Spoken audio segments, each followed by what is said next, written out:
it's a temporary problem, and in the sense that what's too large to run on a robot today becomes trivially easy tomorrow.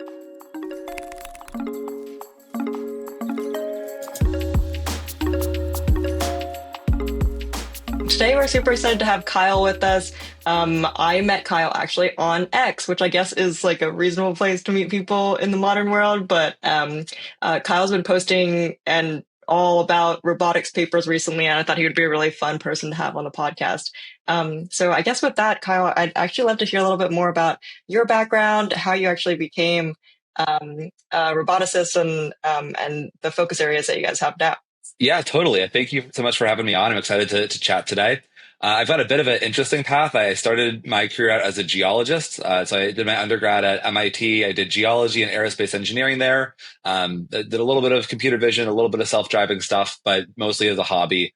My primary research focus was very much in geology. That was sort of the primary work that I was doing, working on signs of life, sort of the evidence for, first life on Earth, and sort of how different biomechanical processes, biometabolic processes evolved. Things like, the evolution of chlorophyll and how that led to photosynthesis, and how we could use that as a proxy for life on other planets. So specifically Mars was the main planet that I worked with. So a lot of work on the Mars rover, my work was very adjacent to. So my advisor was the science lead on the Perseverance rover. And so I was doing a lot of the geobiology work and geochemistry work on what are the types of signals that we care about when we're looking at rocks to see, is there life here or not? And so that took me to NASA JPL, which I think a pretty reasonable place to be with an aerospace and geology background.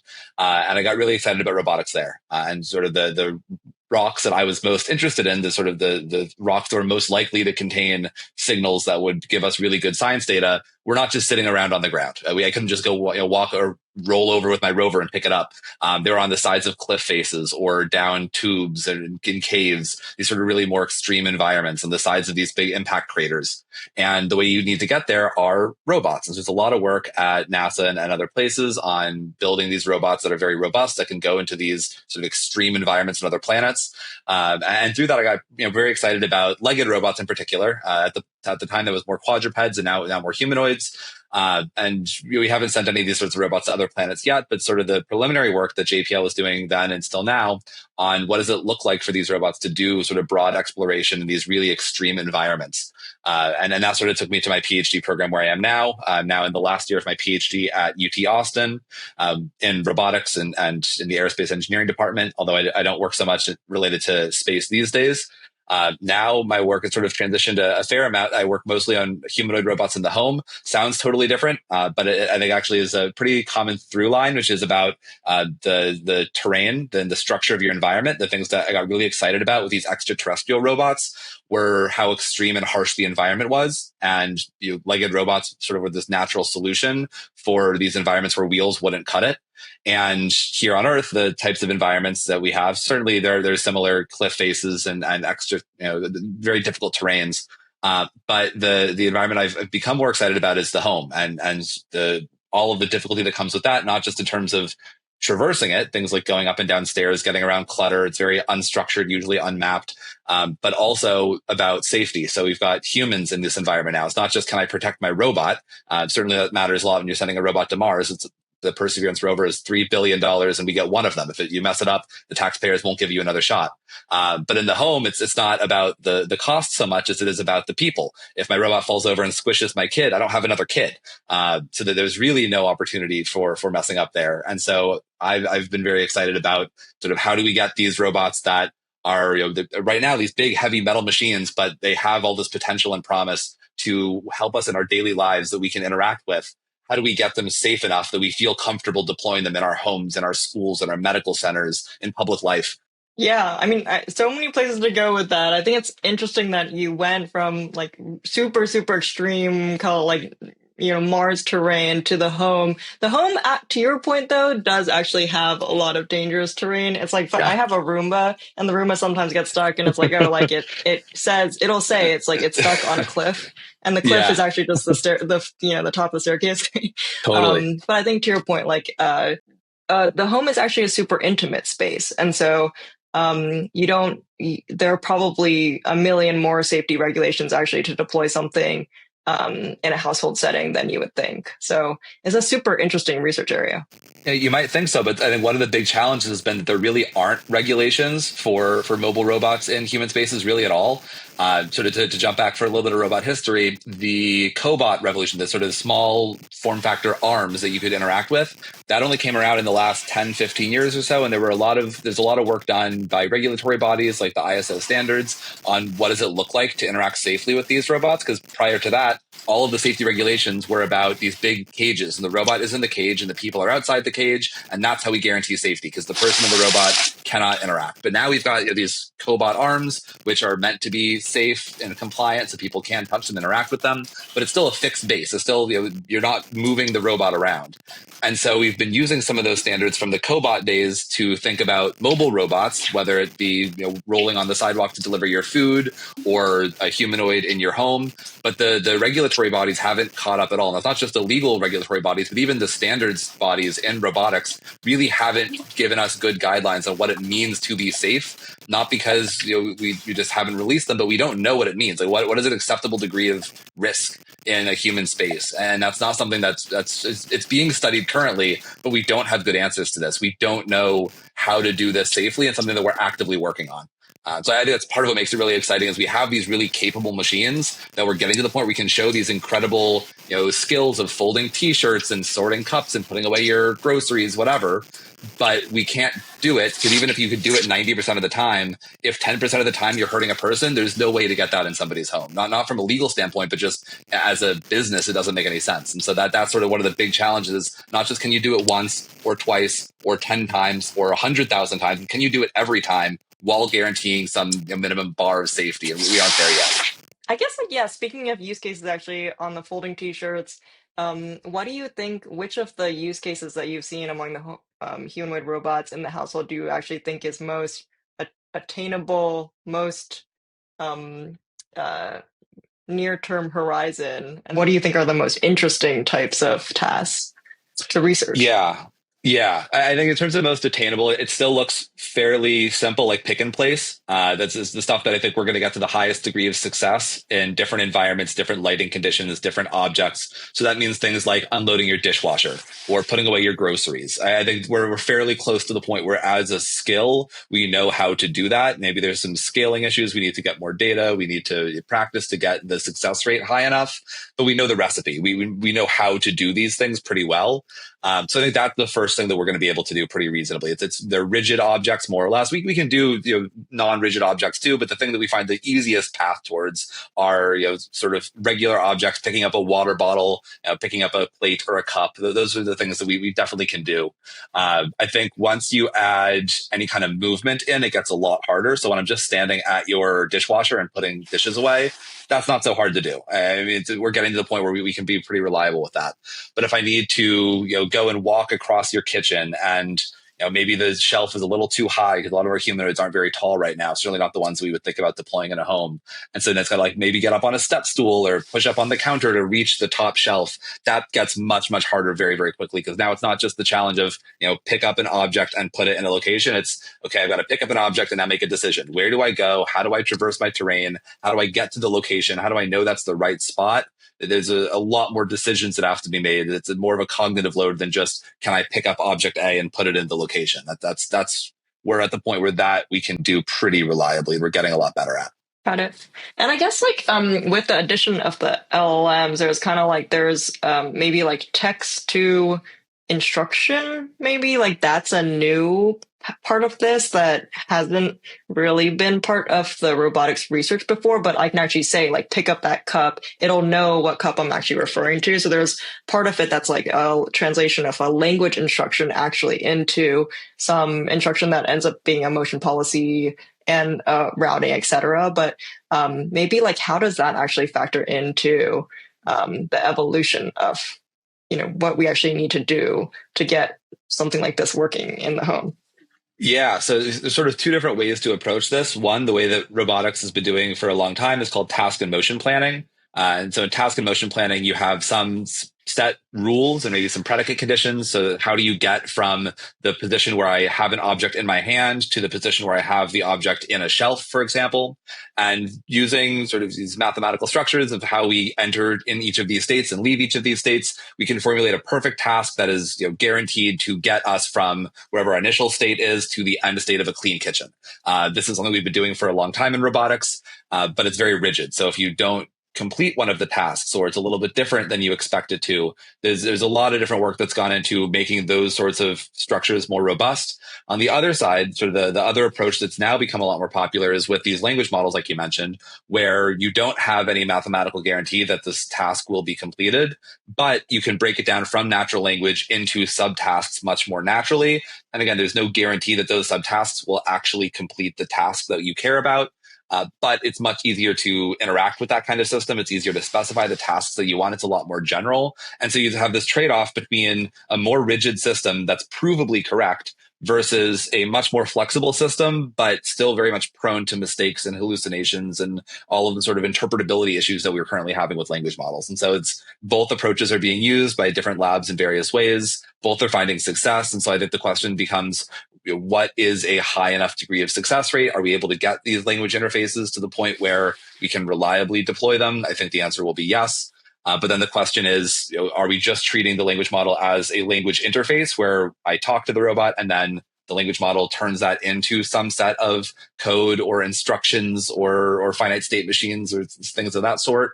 Or is the language model sufficient to just do all of this planning on its own and interact with some low-level planner? And that's still to be seen, I think. There's still a lot of active work in figuring out what is the right architecture between these big, slow models versus the things that are actually controlling your robot that are much, much faster. It was interesting because, like, when GPT-3-ish maybe came out, I was talking to some professors and on the robotics side, and they were like, yeah, like, I don't actually think any of the improvements that happen on the LLM side actually translate or improve anything in terms of speeding up robotics development. I'm actually curious, like, what your thought is on that, because we've seen over the last, like, 2 years, like, this huge influx of funding into robotics. And I think the viewpoint is, like, there has actually been an inflection point. I don't know if you think that anything translates over or it doesn't really, we're not seeing any improvements on the pace of innovation in robotics. Yeah, I mean, I think you'd have to be living under a rock to say there's been no improvements in robotics as a result of improvements in artificial intelligence, but I wouldn't say that they're one-to-one. I think there is an assumption that robotics is just the form factor of AI, and so AI results means robotics results, and that's certainly not true. I think having been in this field for a number of years now, I think there's very clearly sort of two different types of backgrounds and people that are getting more into the space. One is more your robotics background people, more your control theorists. That's a community I come from as well. And how do we use learning methods for the goals that we come up with? And so I work primarily at a lower level. I use reinforcement learning to control and locomote robots. And so it's very much a control theoretic approach that we're using reinforcement learning to solve a problem. So all of these advancements in AI that we're seeing, we take as a tool and we solve a explicitly robotics problem with. So in my case, it's how do I walk my robot through a home with safety guarantees, for example. On the flip side, you have a community of people that are primarily machine learning people, software people, that sort of mindset and background.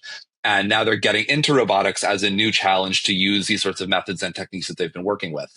And they haven't quite got to the point where these two communities have met in the middle yet. And so I'll give a good example of this. If you look at a lot of recent results in VLAs, these other large models that are being used for manipulation primarily, all of these videos and demos that we see are sped up by like 10x or 15x. They're way, way, way too slow. And so all the videos have to be sped up significantly. And part of it is that the models are very large. And so they're slow to do inference. They're also usually like diffusion policies. So it requires many iterations at runtime to be able to give you a smooth trajectory that works on your robot. And that looks terrible as an actual demo. It's very impressive that the robot can do the task. But if I'm walking through a conference, I don't really want to sit for 2 minutes to watch a robot open a toaster oven to put a bagel inside of it. And so I think that sort of shows the sort of fundamental conflict that the more computer science background folks are really interested in these high levels, maybe one level of abstraction higher. How do I solve this large planning task? I'd like to be able to make breakfast with a robot. How do I do all of the steps that make up this task of doing breakfast? And they can do it. We're at the point where these VLAs are able to do these very complex tasks, long horizons, multiple steps. but the actual actuation, the task of taking the plan and doing it on a robot is very much lagging behind, which makes sense because that's not really the background of computer science. On the flip side, we've got roboticists where I've, for the last 20 years, have been able to formulate an optimal control problem with a minimum jerk trajectory that can move the arm as smooth as butter, but I can only move it from point A to point B. I'm not doing any higher level planning in that. And so there's these two different sort of skill sets that we're seeing and two different types of demos and priorities and different things we're trying to show from these two communities. And we haven't quite got to the point where we're taking all of the benefits from the maybe higher abstraction layer of the reasoning and advancements in artificial intelligence with all of the advancements from robotics and control theory. And when I say control theory, I mean sort of the broad umbrella of how do we control the robot, whether with a learning method or with a model-based method. That's still under the same umbrella, in my opinion. But we haven't got to the point where we're really doing that as well as I think we could be. I think there's some works coming out that have shown a lot of promise. So from Physical Intelligence, they had a paper a couple of weeks ago. Maybe it was a blog post. It's the difference between a paper and a blog post has sort of evaporated in recent years, I feel like. But they were showing how they were able to get really, really low latency on hardware, even with these fairly large planning models. And so they had this really slick demo where they had the robot strike a match and light a candle on a pie. And I thought that was just brilliant, that being able to see how smooth the robot's behavior was, still nowhere as close to as smooth as you would see with a control theoretic approach. But compared to the other results we're seeing with these sort of larger VLA type models, I was incredibly impressed. And so I think that's the kind of thing we're really going to start to see over the next couple of months is these big, big models with more control theory intuition baked in to be able to run at more realistic speeds, a lot smoother. I think that's something that we need to see more of. Like, these aren't like high level, big theoretical foundations. This is more of like elbow grease engineering. Like, we need to do the software engineering and the mechanical engineering and the electrical engineering to get our system to the point where we can do these things very, very high throughput, low latency, everything else like that. And we haven't seen that effort quite yet because most people are still working on the sort of more theoretical task of how do I even ask a robot to do these broad end tasks with language instructions. It's sort of we're operating at two different scales here. And so we haven't seen them quite meet in the middle yet, but we're getting there. It's been actually a while since I've seen what physical intelligence has been up to, but initially it was like they were doing all sorts of tasks, and the idea was like you would have a foundation model that actually would generalize around across these tasks. I think Skilled probably has a similar approach. I'm actually curious what you think about that versus training task-specific models, because I guess the fundamental tension is if you have a foundation model that knows all of the things and all of the different skills, it ends up being really large, and that's almost like anathema to something that's like on a physical robot that like maybe you don't want to be connected, you lose internet reception or whatever, and you want it to still work in a factory setting. I'm actually curious what you think about that. Yeah, it's a temporary problem, and in the sense that what's too large to run on a robot today becomes trivially easy tomorrow. I'll give an example of this. Back in the early computer vision days, because that's some of the work that I had started in, back in like the late 90s, for example, we were just starting to learn how to do convolution. We hadn't done it successfully as an implementation, but all of the theoretical foundations were there, and people were starting to train things, but fairly small networks. And it was very hard to do because it required a huge amount of compute that we just didn't really have. And it wasn't until like 2012 with AlexNet and farther where we started to see convolution really, really working. And then we eventually had YOLO, you only look once, as sort of a faster implementation of a lot of these larger vision networks to be able to do image recognition. And we're at the point now where these image networks can be embedded directly in our cameras. So before it was like so large that we couldn't even run it on the computer we would put on our robot because they required at the time data center type hardware. Now runs on my Raspberry Pi.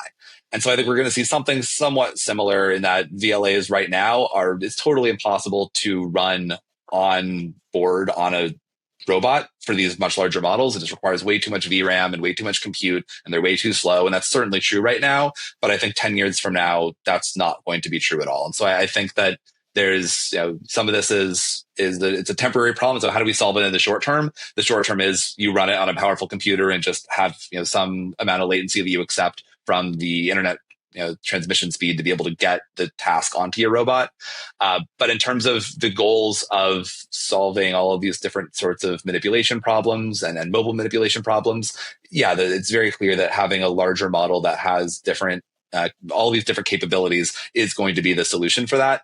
But that's never your execution layer. At least right now, that's not your execution layer. So you have this sort of two-system approach has become very popular, where you have a large model that does your more reasoning-based tasks. And they've got a language input. It takes vision as its input. It's sort of thinking about how do I go through the whole task of cleaning up an apartment, for example.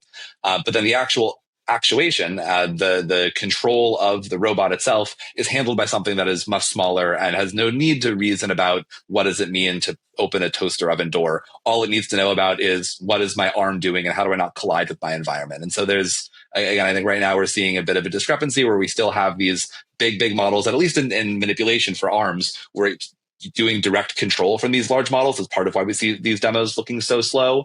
But especially when you get to something like a humanoid, my lowest level controller is running at many hundreds of times per second. My low level control might be running at 40,000 hertz. So way faster than these large models are running right now.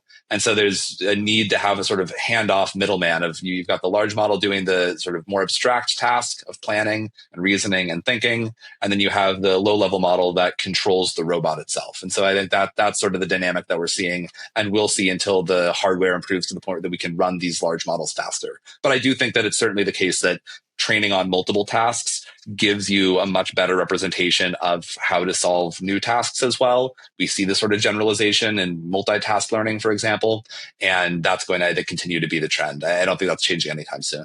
Interesting. And then I'm actually curious on the data side. I think when we think about the LLMs, we had basically all of the internet. We had like the world, and we were able to train on all of that data from the internet. You don't have the equivalent on the robot side. But then people are saying maybe we can use the world models and we can actually use that to generate data. There's a lot of stuff that's been going on the simulation side with NVIDIA's Omniverse, Isaac Sim, and then there's also kind of the old school approach of like you just have a teleoperator and just like do the task like a million times with someone, teleoperating the robot. I guess I'm curious, like, what is the scale of data that we're actually going to need? Like, where do we get this data? What is the nature of this data? What is the what is the ratio of the simulation versus the actual data we're going to need? And how does that kind of play into what you think the timeline will be for when we'll actually see humanoid robots or embodied robots? Yeah, I think to do useful things with humanoids, we have everything we need today. Like that's already true. I don't think that we need to sort of go through this huge data scaling process to get to minimally useful. I think that's more, again, the computer science, like how do we solve this very abstract task in a very general way? There's a inclination there to do everything all at once. And so we want all of this data to solve the general task, but that's not what's required to do useful work. We can already do that with the approaches that we have now. And so I think there's a couple of different ideas here. So one is the simulation versus real data divide. How much data is sufficient and where does it need to come from? I think that compared to language modeling, where we had to have all of this reference data because we didn't have a text generator, we're trying to train the text generator. Robotics is kind of nice because we have the laws of physics. And so it's very easy for us to simulate what is happening in the real world to a point, right? There's certainly a level where, very granular, maybe fluid dynamics that's harder to do, but certainly for rigid body dynamics, we can do it at scale already. The simulation is already getting us there.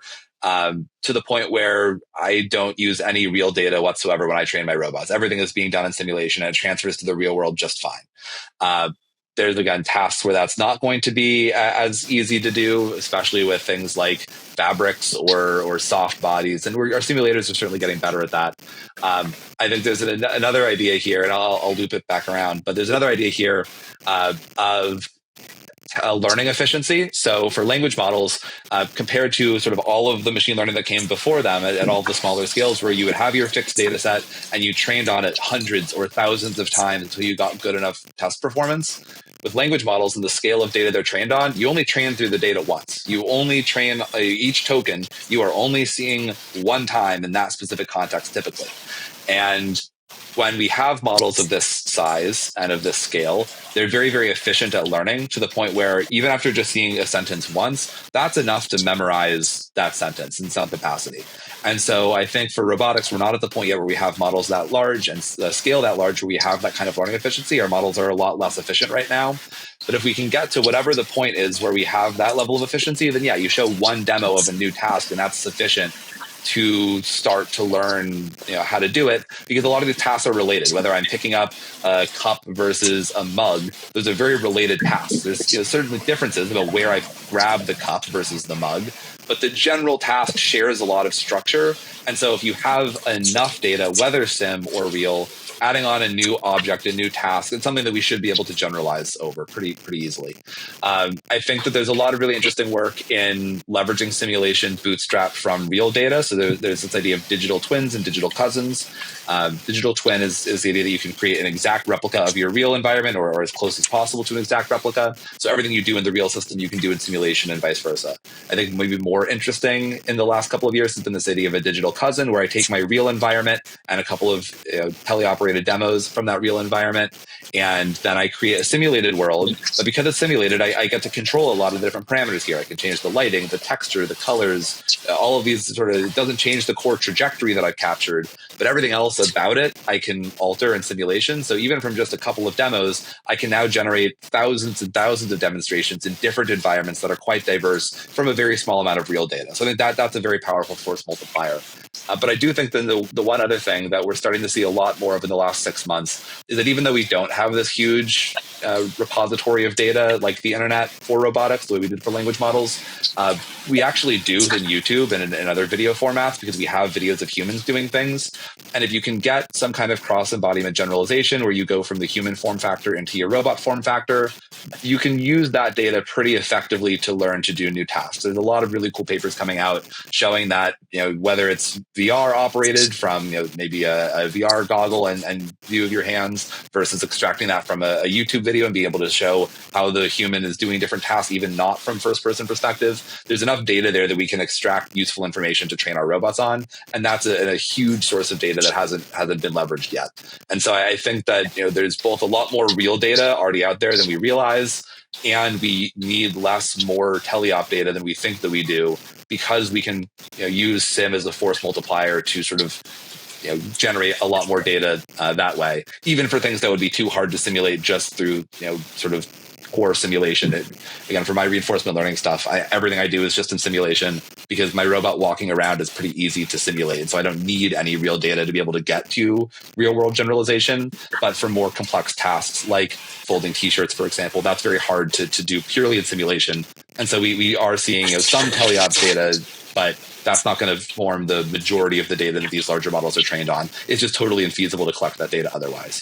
And so being able to extract it from things like video is going to be way, way, way more important than I think was realized in the last year or two when a lot of labs started to invest more in their teleop setups. Teleop was a good stopgap. Aloha was a great paper. It sort of got us to the point now where we can have some amount of data to play with, but it's not going to get us to the language model scale of data by any means.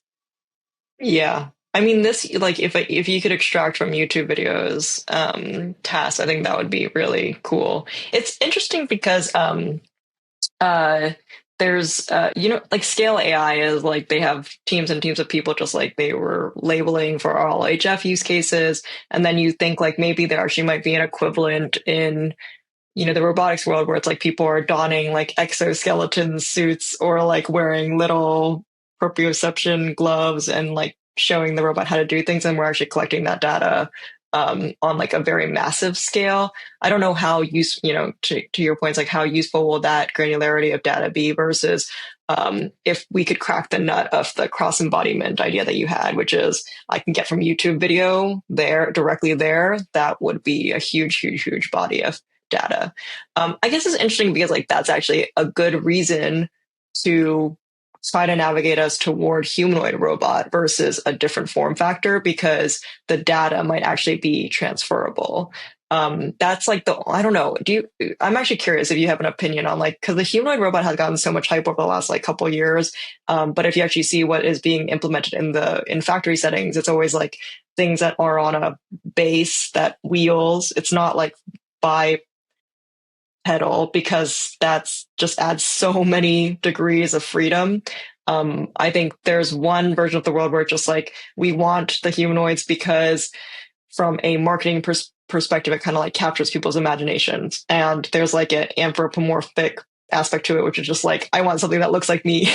And like, that's why we're doing it. And all the interfaces are made for humans already. So like, if a human can open a doorknob, like the humanoid robot can. But I think there's another world where it's also like, maybe there is actually a reason that that's going to be a likely form factor because all the data is transferable. I don't know.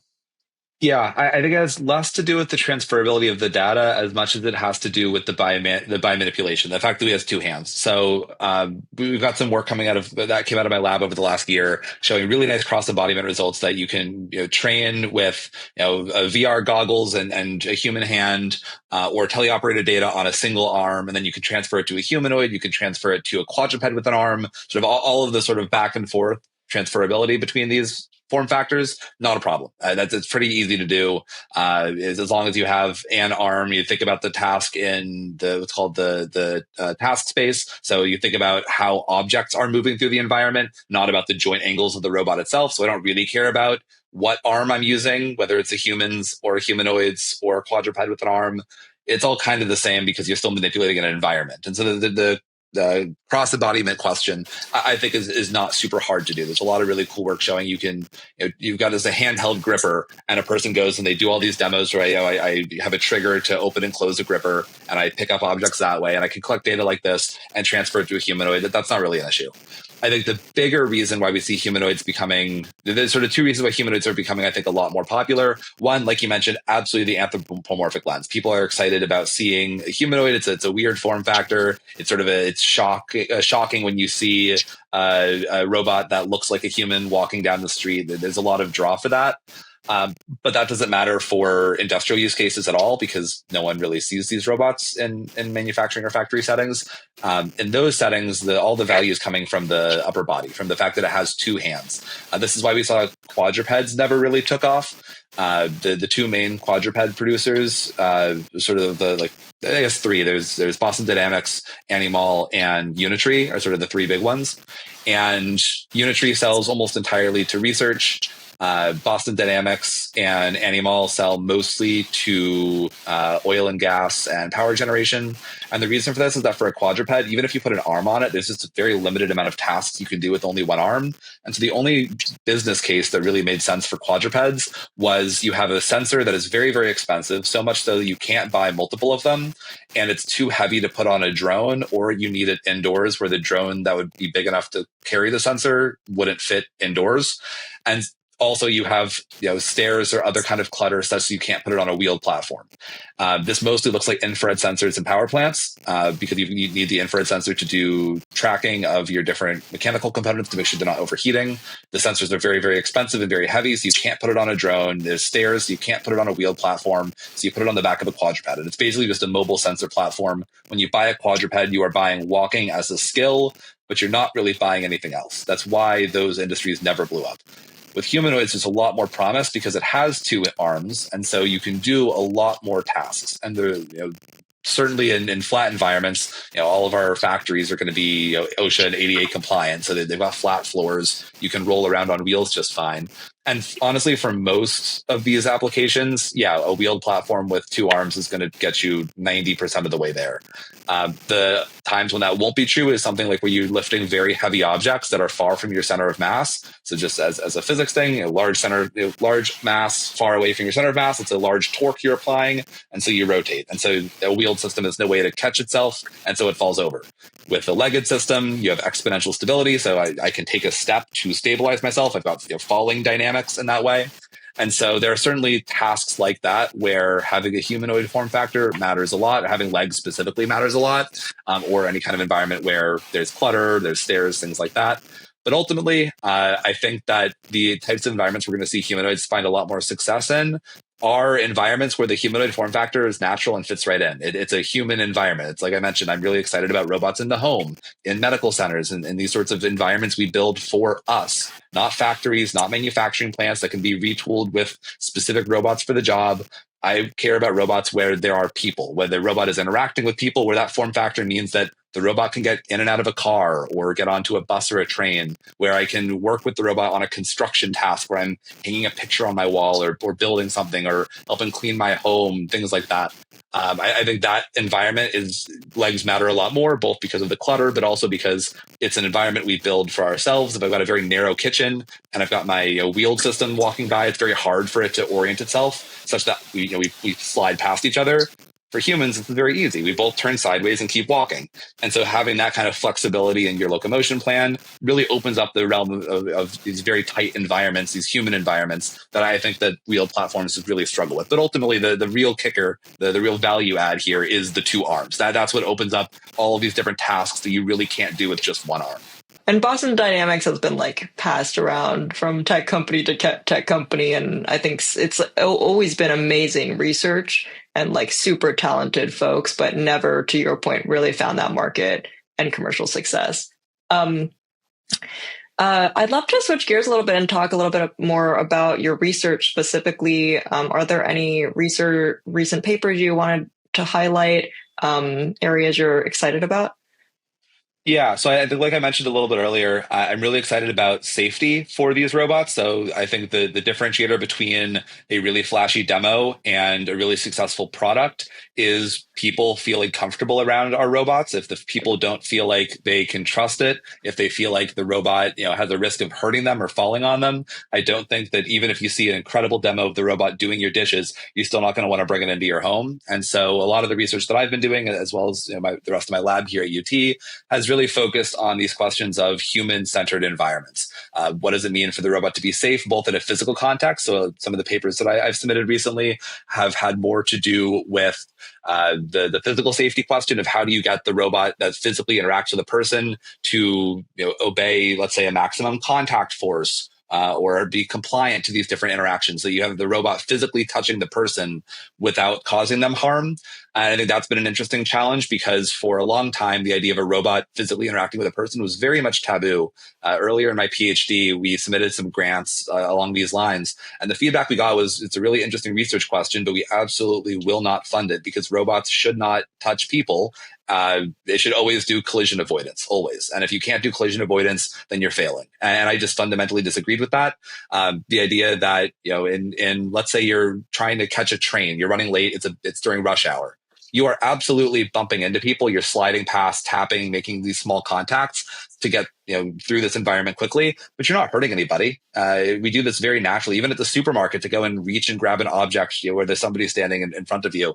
This happens all the time and we don't hurt each other. It's very natural for us, partly because we have good intuition for our own bodies and good intuition for other people's bodies and how we feel.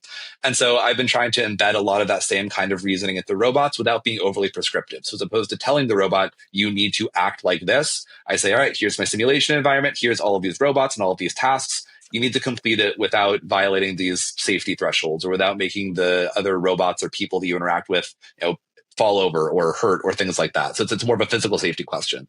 But I think equally important are these questions of perceived safety. So even if the person or robot aren't making contact, what does it mean for a person to feel like the robot is obeying social norms? When you're walking in a hallway, the robot's able to sort of join the flow of traffic. That seems like a silly question, but it's really fundamental. If we feel like the robot is always causing social friction, then we aren't going to want to bring it into social spaces. And so there's been a lot of work that we've been working on, a lot of research that we've been working on to sort of smooth out this social interaction between robots and people and robots and other robots. How do the robots communicate? How do the robots communicate with people? What does it look like for a robot to communicate intent? So if you've got an open door and there's someone coming in from one direction and someone from the other, who goes first? Is it the robot or is it the person? And how can the robot indicate to the person that the person should go through first? Maybe taking a step back, taking a step to a side. How do we do this naturally? And so I think all of these questions are sort of in parallel to these core capabilities questions of, can we unload your dishwasher? And I think, again, we're getting to the point where the answer is very much yes, but that still doesn't get the robot in your home, or at least it doesn't get it in the home of most people. The thing that gets it into people's homes is the confidence, like you mentioned your Roomba earlier, that it's going to do the job as well as it can. But even if it doesn't do a great job, it's not going to fall down the stairs, right? You mentioned that it'll say that it's gotten to the edge of a cliff, but it's not throwing itself off the stairs, I hope, most of the time. And so I think similarly for these, especially much larger robots, it's how do they interact with people in these human and social spaces in a way that not just is physically safe and we can guarantee it, but that makes people feel safe. That human perception is as important as the reality of it, the physical safety of it too. And so that's sort of the thesis that I've been working on for the last couple of years.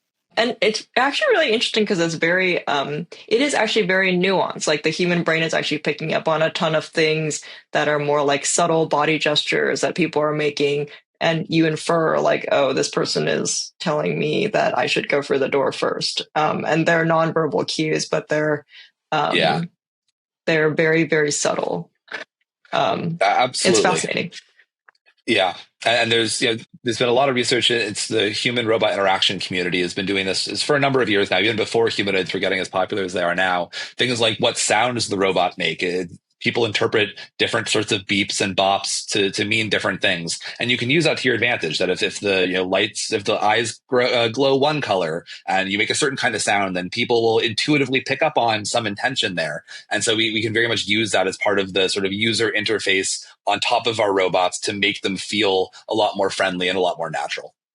Yeah, yeah. So like closer to what Steve Jobs did with maybe the original like kind of bubbly IMAX versus like red eyes like the Terminator.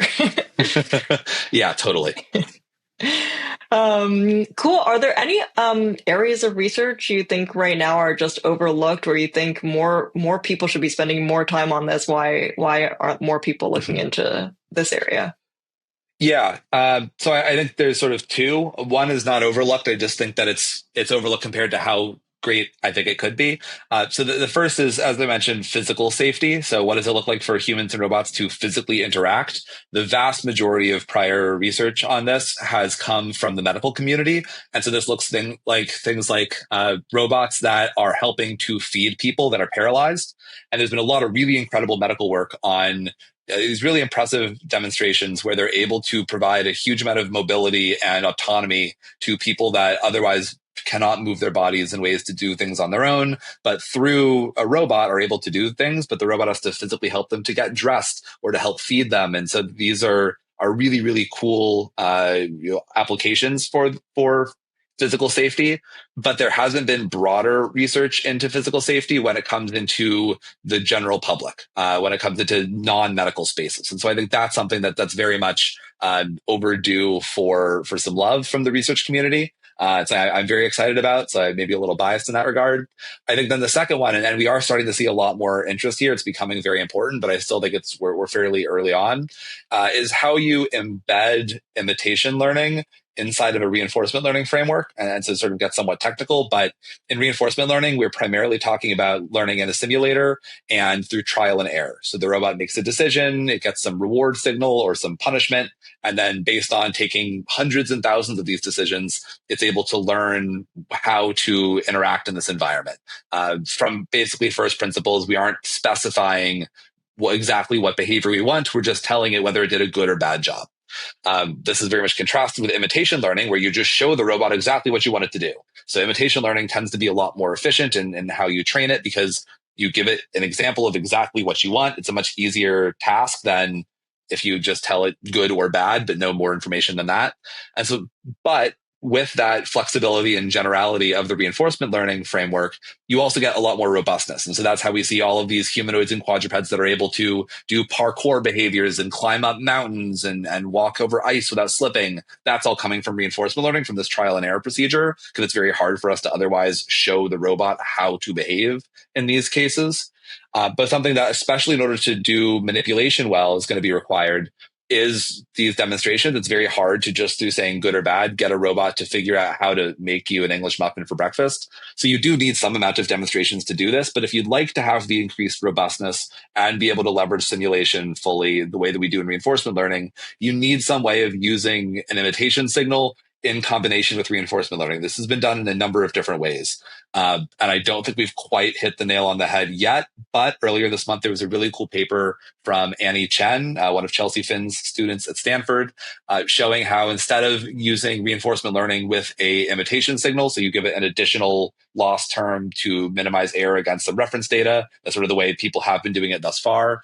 Instead, what Annie suggested was to learn a noise model. So when your robot is taking these sort of random decisions in simulation, trying to learn and explore different behavior spaces, you give it a noise distribution that matches your reference data distribution. So it biases the learning towards all of your reference demonstrations without a hard requirement that the robot follow them. So if it's able to find a more efficient way to make your breakfast, great, it can do that. But if it can't figure something out, the sort of fallback and default is still very good because it's the reference data you've given it.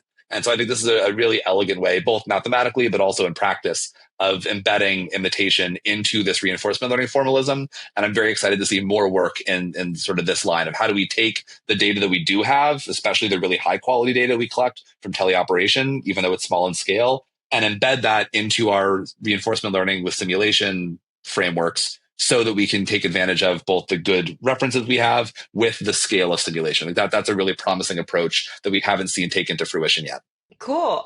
Anything else? I know, and thank you, by the way, so much. This has been so much fun. I feel like we could actually talk for many more hours about everything that's going on in robotics. It's actually a really exciting space right now. I feel like just a ton is happening, and I feel like every week I see a cool demo, on Twitter about like some new robot company, and it's just been a really exciting time. Um, uh, what is your timeline for, yeah, humanoid robots in the house? And then is there anything else fun, cool in robotics you wanted to touch on? Yeah. Um, well, I think that we're in the next year or two going to see early demos of companies starting to put robots in these spaces. I think it's not something that companies have really focused on, even if they've claimed to. And I'll give an example of this. The only humanoid company that's really had a dedicated effort towards human environments has been 1X, formerly Haloti. Uh, all of their design language is very clearly meant for human spaces and in the home. All of their demo videos are with that as a backdrop, but also in the mechanical design of the robot, it's a soft robot with tendons. It's very much designed with safety in mind, even though right now it's a very large and heavy robot. There's a long way before you have that safe enough that you, I think, would deploy it in the home. I think they're getting there, but they certainly have that embedded in their design language and their design philosophy, both mechanically as well as on the software side. But you do have other companies like Figure and Tesla that are making promises about wanting to deploy robots in the home, starting to use it a little bit more in their design language and their demo videos that they release. But I don't really believe them because the mechanical design of their systems do not um, go well with the home environment. They're large robots, mostly made of metal, very hard exteriors. You're not going to put that in the home. Even if we could do it as a controls problem, even if we could had good enough algorithms to be able to guarantee safety, you still wouldn't do it with that kind of robot because of the reflected inertia. So it's just when the robot moves its arm to go pick something up, if it bumps into your arm, well, as a human, my skin is soft, my bones are not made of metal, and so it's not going to hurt.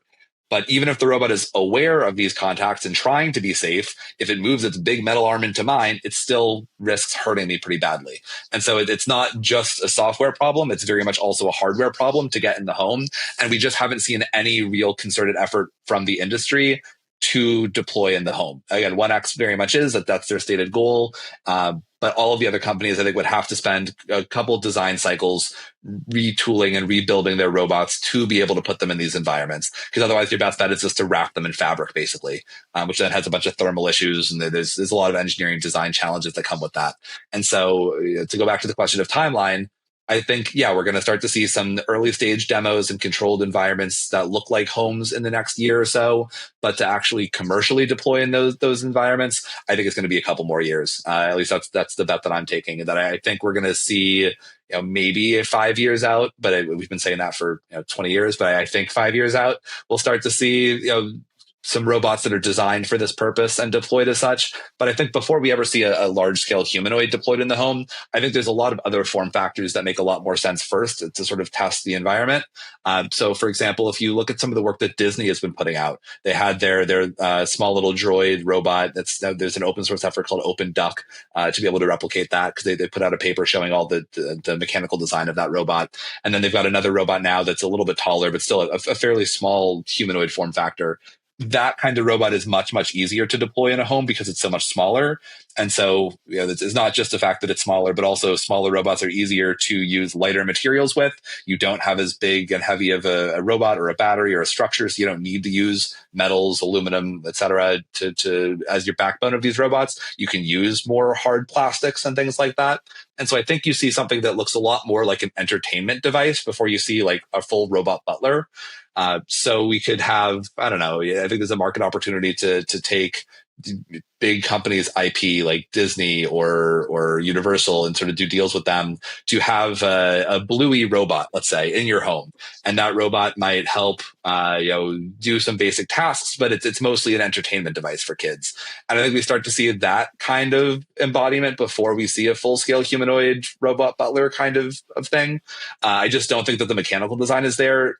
And the software is not there. Like, even if we could solve the software and algorithmic challenges, we haven't seen the concerted hardware effort to design for those environments yet. So I think it's still a number of years out, not because it necessarily has to be, but because there just hasn't been as much effort from industry, because the money is not coming from people's homes. It's coming from automotive industry primarily. And so that's the kind of environments that these companies are clearly targeting.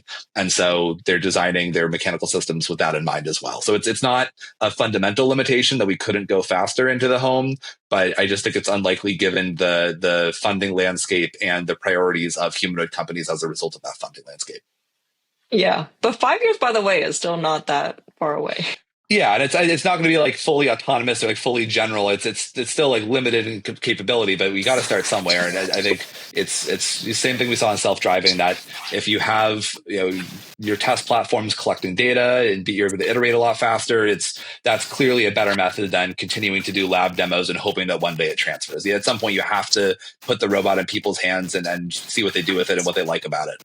And so I hope that we get there pretty quick. But then you think humanoids like in factories earlier than 5 years? I mean, they're deploying them today. Not profitably, but I don't think so. At least I'm not privy to all of the different dealings in the industry, obviously, but I think that that's where people try to deploy them first. I'm a little bit pessimistic that it makes sense as a business solution, but I'm very hopeful and optimistic that we get really good data out of it, and we learn a lot of cool things about how to deploy humanoids and how to interact with them as people. But I'm a little bit skeptical that the factory deployments are going to be as profitable as maybe we'd like to be. We'll see. I think it depends on a lot of things, but we don't need total generalization to have a useful factory robot. In fact, that's probably the opposite of what you want. You need something that can do your task reliably over and over and over again. So we'll see. Cool. Well, thank you so much, Kyle. It's been so much fun. Yeah. Any last words on robots?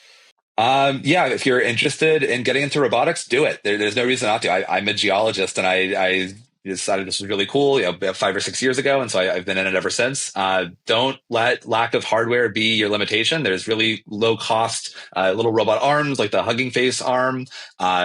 If you want to play with hardware, also there's simulation environments. Like, if this is something you're excited about, try. There's no reason not to, and there's never been a better time to get into robotics. So I really encourage people, if you have a lot of enthusiasm about it, if you're excited about it, if you want to try something new, absolutely give it a shot. It's a lot of fun. There's going to be a lot of really cool things to do with robotics in the next 5, 10, 30 years. And so I think there's never been a better time to start to learn. So I definitely encourage people in that regard.